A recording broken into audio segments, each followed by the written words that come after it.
안녕하세요. 이동일 목사와 함께하는 매일 성경 큐티 시간입니다. 오늘 우리가 함께 나눌 본문은 이사야 성경 17장 1절에서 14절 말씀입니다.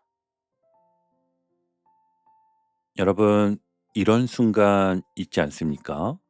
통장 잔액을 확인했는데 생각보다 여유가 있습니다. 그러면 이번 달은 좀 괜찮겠구나 생각 들지요? 또 회사에서는 내 이름이 좋은 평가와 함께 언급이 됩니다. 이제 나도 자리를 좀 잡았구나. 몸이 아파 병원에 갔는데 믿을 만한 의사 선생님을 만났습니다. 그래, 이 선생님만 믿고 치료받으면 되겠다. 자녀가 안정된 직장에 들어가고 힘든 일이 생겼을 때 전화할 사람이 곁에 있으면 마음이 어떻습니까? 든든하지요. 안심이 됩니다. 그런데 여러분, 오늘 말씀은 바로 그 지점에서 우리에게 질문을 하나 던집니다. 정말 무엇 때문에 안심하고 있느냐? 여러분, 우리 한번 이에 대해 생각해 보기 바랍니다. 안정감을 누림은 돈이 있어서입니까? 또는 사람이 있어서입니까? 건강해서입니까? 아니면 하나님께서 함께 하시기 때문입니까? 물론 돈이 나쁘다는 이야기가 아닙니다. 사람의 도움도 필요하지요. 또 좋은 의사도 필요하고요. 당연히 안정된 직장과 좋은 제도도 필요합니다. 그런데 문제는 다른 데 있습니다. 처음에는 하나님께서 주신 선물로 받았는데 어느 순간 그 선물이 하나님의 자리를 차지하기 시작한다는 것입니다. 자, 사람이 곁에 있습니다. 마음이 든든합니다. 그런데 그 사람이 멀어지면 내 마음도 함께 무너집니다. 수입이 잘 들어옵니다. 하나님 감사합니다. 라고 고백하지요. 그런데 수입이 줄어드는 순간 감사도 줄고 믿음도 흔들린다는 겁니다. 몸이 건강할 때는 무엇이든 할 수 있을 것 같습니다. 그런데 검사 결과 하나가 좋지 않으면 인생 전체가 끝난 것처럼 느낀다는 거지요. 왜 그렇습니까? 내가 하나님을 의지한다고 생각했지만 실제로는 하나님께서 주신 무엇인가를 더 깊이 의지하고 있었기 때문이었어요. 오늘 본문에 등장하는 북이스라엘이 바로 그랬습니다. 북이스라엘은 하나님을 몰랐던 나라가 아니잖아요. 출애굽의 은혜를 알고 있었고 하나님의 말씀도 받았으며 하나님의 백성이라는 이름도 가지고 있었지요. 그런데 위기가 닥쳤습니다. 저 북쪽에서 강대한 아수르가 밀고 내려옵니다. 자, 그때 북이스라엘은 어떻게 해야 했을까요? 당연히 하나님 앞에 엎드려야 했습니다. 하나님, 우리는 어떻게 해야 합니까? 이렇게 물어야 했습니다. 그런데 그들은 먼저 계산했습니다. 우리 힘으로는 부족해. 그렇다면 아람과 손을 잡으면 되겠네. 아람의 수도가 바로 오늘 본문에 등장하는 다메섹입니다. 북이스라엘이 보기에 다메섹은 튼튼한 방패가 될 수 있는 든든한 요새처럼 보였거든요. 저 나라가 우리 편이라면 괜찮다. 이 동맹만 유지되면 우리는 살 수 있다. 그런데 오늘 하나님께서 말씀하십니다. 너희가 믿었던 다메섹이 무너질 것이다. 그리고 그 다메섹을 의지한 너희의 영광도 함께 쇠할 것이다. 왜일까요? 하나님께서 우리가 가진 것을 무조건 빼앗고 싶어 하시기 때문일까요? 아닙니다. 하나님께서는 우리가 붙들고 있는 것이 과연 영원한 반석인지 아니면 언젠가 무너질 성벽인지를 깨닫게 하시는 것입니다. 자, 그렇다면 오늘 이사야 17장 속으로 함께 들어가 보겠습니다. 오늘 본문은 아주 강렬하게 시작하는데요. 1절을 함께 보시면 다메섹에 관한 경고라 보라 다메섹이 장차 성읍을 이루지 못하고 무너진 무더기가 될 것이라. 아멘. 자, 다메섹은 어떤 도시였을까요? 작고 보잘것없는 시골 마을이 아니었습니다. 아람의 수도였습니다. 사람과 물자가 오가는 고대 군동의 중요한 교통로에 자리 잡고 있었고요. 군사적으로도 유리했습니다. 경제력도 있었고 성벽도 견고했습니다. 오늘날로 말하면 돈도 있고 힘도 있고 입지 조건까지 좋은 중심 도시였던 거지요. 사람들이 다메섹을 바라보면서 이렇게 생각했을 것입니다. 저 성은 쉽게 무너지지 않아. 저 정도 힘이면 살아남을 수 있어. 그런데 하나님께서는 뭐라고 하십니까? 무너진 무더기가 될 것이다.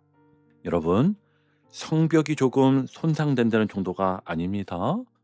도시 기능이 약해진다는 정도도 아니었습니다.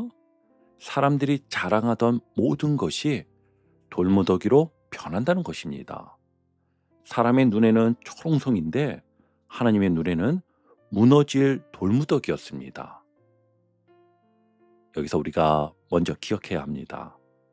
오래 버텨왔다고 해서 영원한 것은 아닙니다. 크다고 영원한 것도 아니고요. 강하다고 절대적인 것도 아니라는 겁니다. 계속해서 2절을 보겠습니다. 아로엘의 성읍들이 버림을 당하리니 양무리를 치는 곳이 되어 양이 눕되 놀라게 할 자가 없을 것이며. 아멘. 이 장면을 한번 상상해 보세요. 한때는 성문이 열리고 닫혔습니다. 또 군인들은 망대를 지켰고 시장에서는 사람들의 흥정소리가, 거리에는 아이들의 목소리가 가득했으며 밤이 되면 집집마다 등불이 켜졌겠지요. 그런데 이제는 어떻습니까? 사람이 없습니다. 양떼가 성읍 한가운데 누워 있습니다. 그런데도 이 양들이 놀라지 않습니다. 왜요? 놀라게 할 사람이 없기 때문입니다. 어, 사람이 온다. 도망치자. 그럴 일조차 없다는 것입니다. 이 말은 한마디로 완전한 황폐함을 보여주는 것이지요. 자, 그런데 여기서 끝일까요? 아닙니다. 3절에 갑자기 새로운 이름이 등장합니다. 에브라임의 요새와 다메섹 나라와 아람의 남은 자가 멸절하여 이스라엘 자손의 영광같이 되리라. 아멘. 에브라임, 이 이름이 왜 나왔을까요? 에브라임은요, 북이스라엘을 대표하는 이름이잖아요. 그러니까 지금 하나님께서는 다메섹만 말씀하시는 것이 아닙니다. 다메섹과 북이스라엘을 한 장면 안에 지금 묶어놓고 계십니다. 왜요? 두 나라가 손을 잡았기 때문이죠. 그런데 단순히 외교 관계를 맺었다는 것이 문제의 전부가 아니었어요. 북이스라엘이 다메섹을 자신의 요새로 삼았기 때문이죠. 지금 아수르가 밀려옵니다. 북이스라엘은 너무나 두려웠습니다. 우리 10만 눈으로는 못 막아. 그때 하나님을 바라보지 않고 다메섹을 바라보았습니다. 저 나라와 손을 잡으면 돼. 저들의 군대와 우리 군대를 합치면 살아남을 수 있어. 처음에는 그저 나라를 지키고 싶었을 것입니다. 안전하고 싶었고 무너지지 않고 싶었습니다. 여기까지는 누구나 이해할 수 있습니다. 그런데 문제가 생깁니다. 아람과 북이스라엘은 아수르에 맞서기 위해 주변 나라들을 더 촘촘하게 하나로 묶어야 했습니다. 그래서 남유다의 아하스 왕에게도 우리와 함께 아수르와 맞서자라고 요구했지요. 그러나 아하스가 그 제안을 거절하자 두 나라는 남유다를 공격하여 아하스를 몰아내고 자기의 뜻을 따를 왕을 세우려 했습니다. 그러니까 북이스라엘은 단지 아람과 손을 잡는 데서 멈춘 것이 아니었어요. 자신들의 안정과 정치적 목적을 이루기 위해 같은 하나님의 백성인 남유다까지 공격한 겁니다.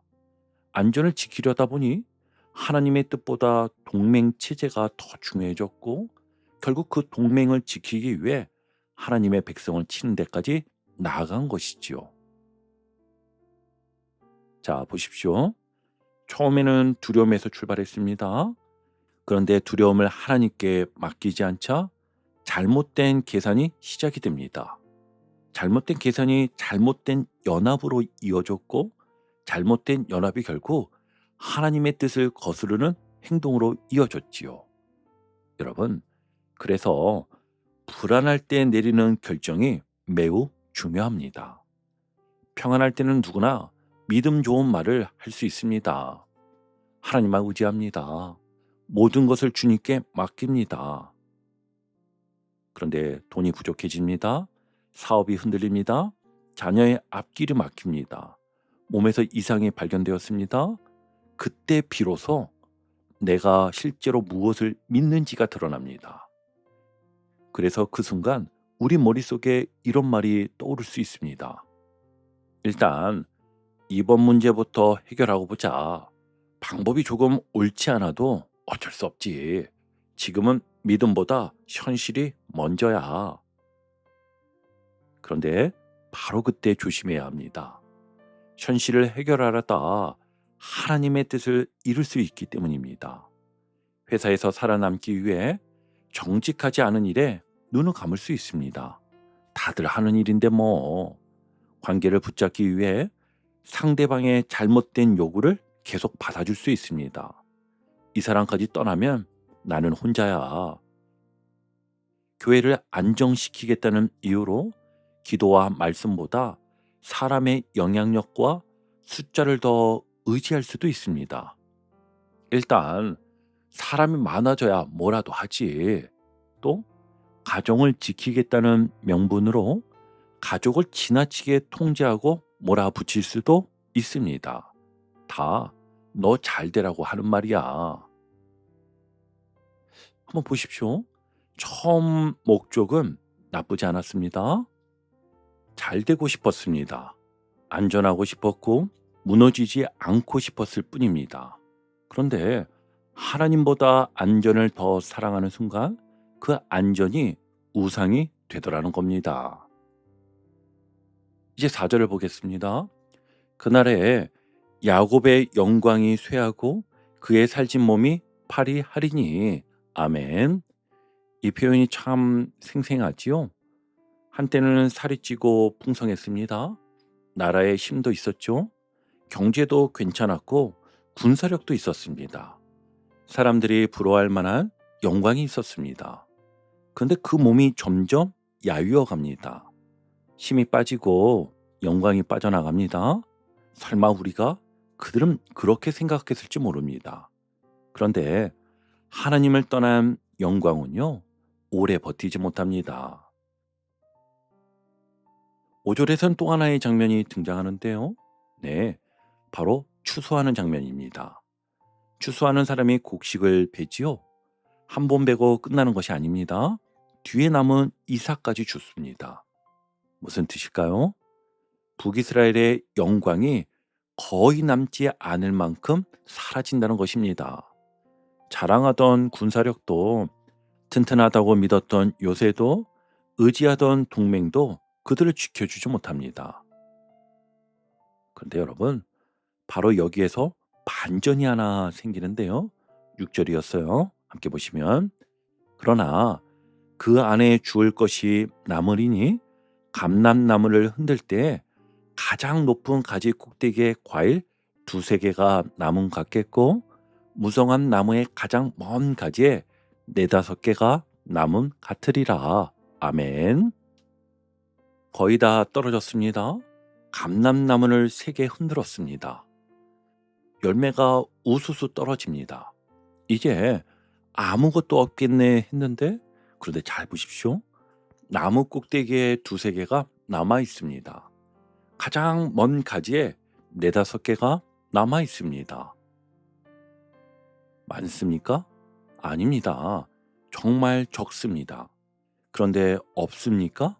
그건 또 아닙니다. 분명히 남아 있습니다. 이것이 바로 이사야서에서 반복되는 남은 자의 은혜인 것입니다. 하나님의 심판은요, 닥치는 대로 부수는 파괴가 아니었어요. 거짓된 의지를 무너뜨리십니다. 우상을 무너뜨리시고 교만을 무너뜨리십니다. 그러나 하나님의 약속까지 함께 없애시지는 않으십니다. 사람은 하나님을 잊었지만 하나님은요, 자신의 언약을 잊지 않으셨습니다. 여러분 가운데 이런 분이 계실지 모르겠습니다.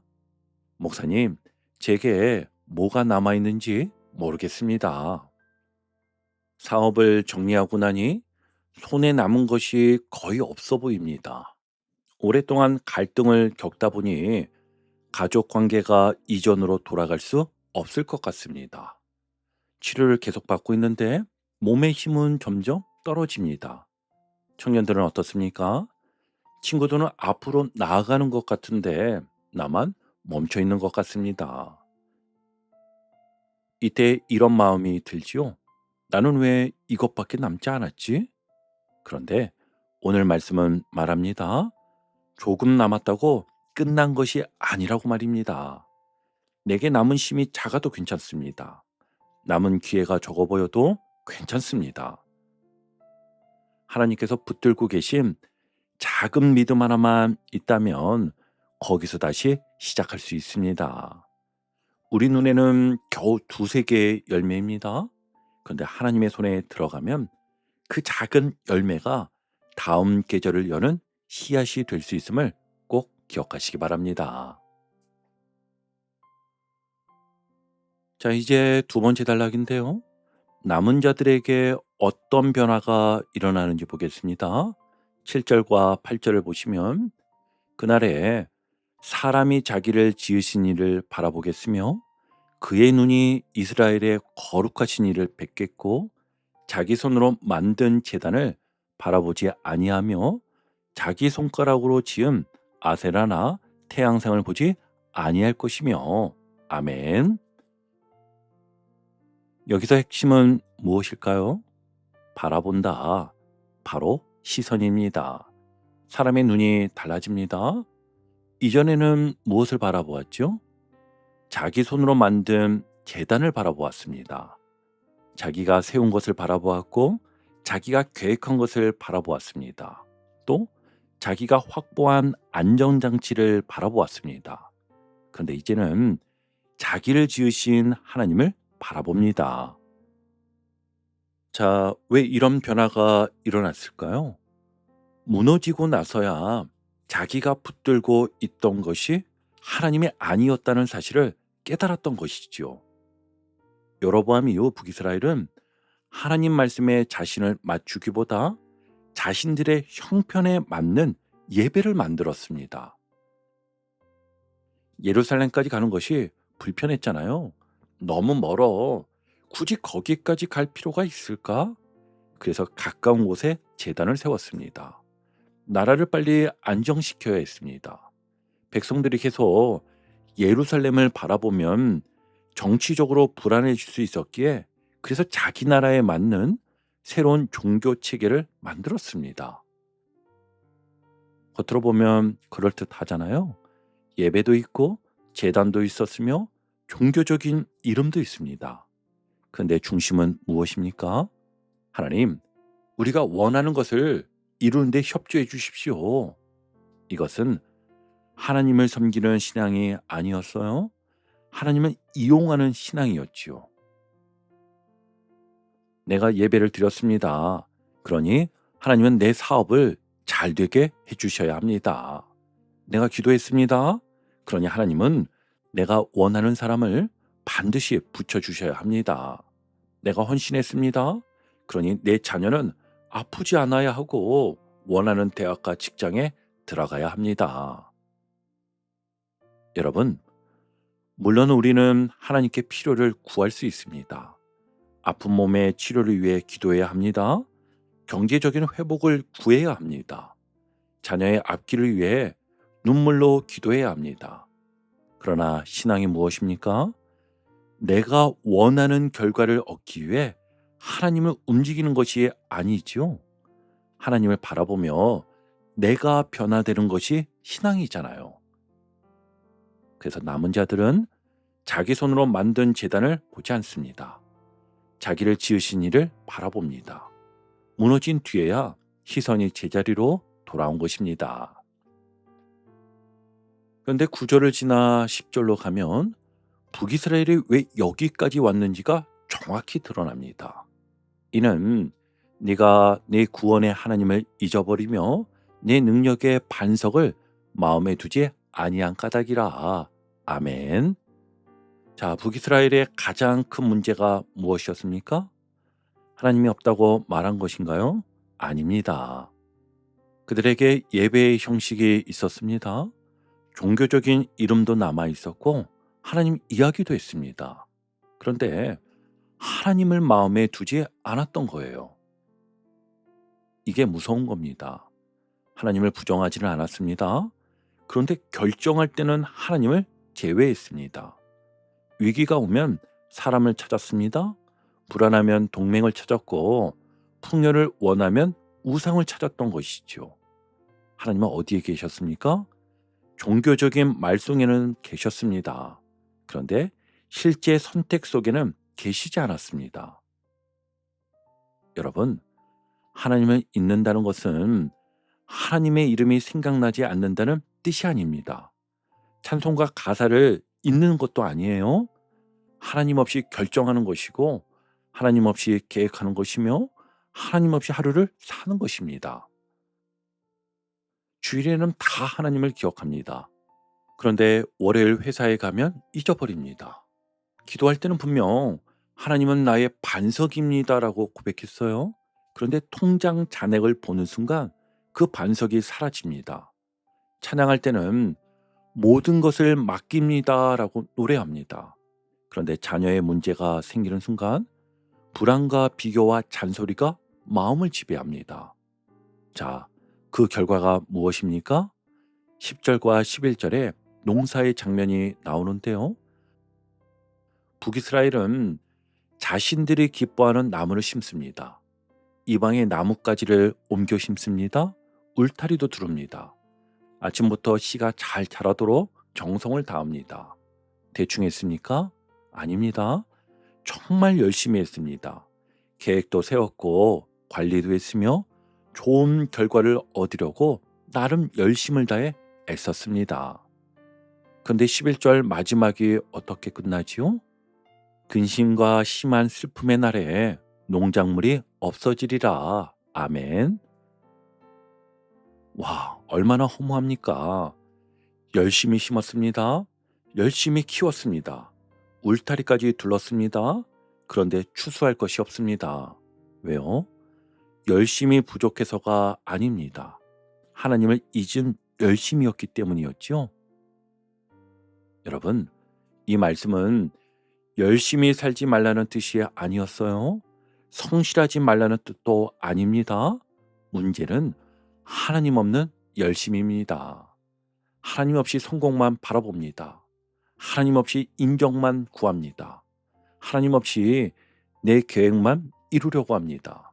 그러면 성공할 수도 있습니다. 돈을 벌 수도 있습니다. 원하던 자리에 올라갈 수도 있습니다. 그런데 어느 날 이런 질문이 찾아옵니다. 내가 왜 여기까지 왔지? 이 돈으로 무엇을 해야 하지? 이 자리에 올라왔는데 왜 이렇게 허무하지? 자녀를 좋은 대학과 직장에 보냈습니다. 그런데 그 과정에서 부모와 자녀의 마음이 너무 멀어졌습니다. 교회가 성장했는데요. 사람도 많아졌고요. 그런데 사랑과 거룩함은 오히려 메말라 버렸습니다. 하나님을 잊은 열심은 사람을 분주하게 만들 수 있습니다. 하지만 삶을 온전하게 만들지는 못함을 우린 꼭 기억해야 합니다. 자, 그런데 오늘 본문이 여기서 끝나지 않습니다. 12절을 보시면 많은 민족이 소동합니다. 그 소리가 바다 파도 같습니다. 열방이 충돌하고 큰 물이 올라오는 것 같습니다. 여러분, 이 장면을 한번 떠올려 보십시오. 멀리서부터 쿵쿵 소리가 들려옵니다. 바람이 거세집니다. 큰 파도가 방파제를 넘어 도시 전체를 집어삼킬 것 같습니다.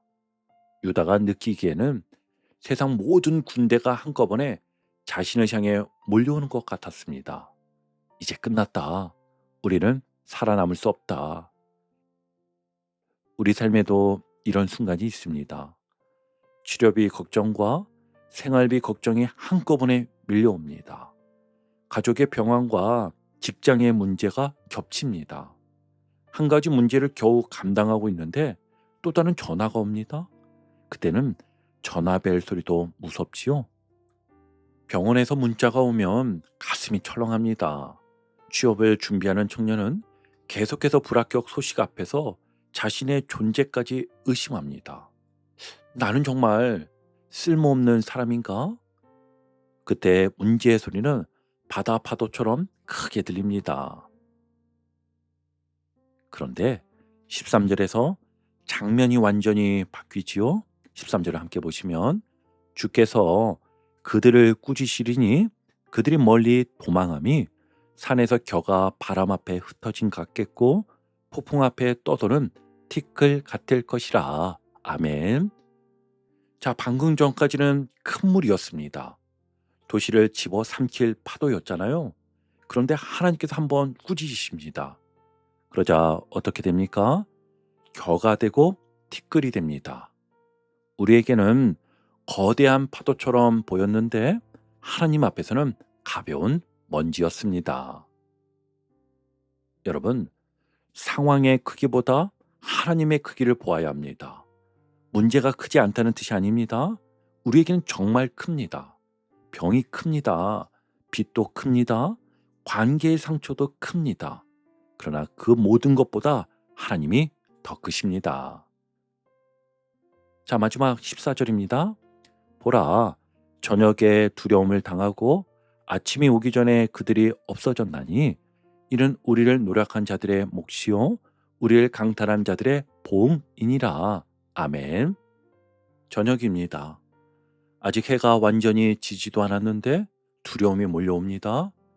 오늘 밤을 넘길 수 있을까?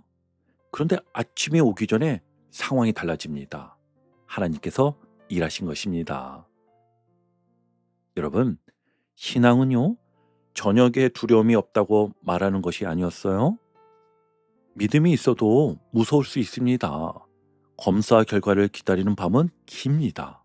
경제적인 위기 앞에서는 잠이 오지 않습니다. 사랑하는 가족이 아파하는 모습을 보면 가슴이 무너지지요. 그러나 믿음은 무엇입니까? 저녁의 두려움이 마지막 장면은 아니라고 고백하는 것입니다. 하나님께는 아직 아침이 있습니다. 오늘 밤 문제가 해결되지 않을 수도 있습니다. 그러나 하나님께서는 오늘도 나를 붙들고 계십니다. 병이 곧바로 낫지 않을 수 있습니다. 그러나 그 병이 나의 영혼과 하나님의 사랑까지 빼앗아갈 수는 없습니다. 경제적인 형편이 여전히 어려울 수 있습니다. 그러나 통장의 숫자가 나의 가치와 인생의 마지막을 결정하지 못합니다. 관계가 당장 회복되지 않을 수 있습니다. 그러나 하나님께서는 먼저 내 마음을 고치시고 용서할 힘과 기다리심을 주실 수 있습니다. 청년 여러분, 아직 길이 보이지 않는다고 해서 하나님께서 여러분의 길을 잃어버리신 것이 아닙니다. 지금은 저녁처럼 어둡습니다. 그러나 하나님께서는 오늘 하루를 살아낼 힘을 주십니다. 그리고 하나님의 때에 새로운 아침을 열어주십니다. 오늘도 그 믿음으로 하루를 살아내시는 여러분 모두가 되시기를 주님의 이름으로 축복합니다. 아멘. 오늘도 복음의 기쁨과 확신으로 승리하는 하루 되시길 축복합니다. 함께 해주셔서 감사합니다. 내일 큐티 시간에 다시 뵙겠습니다.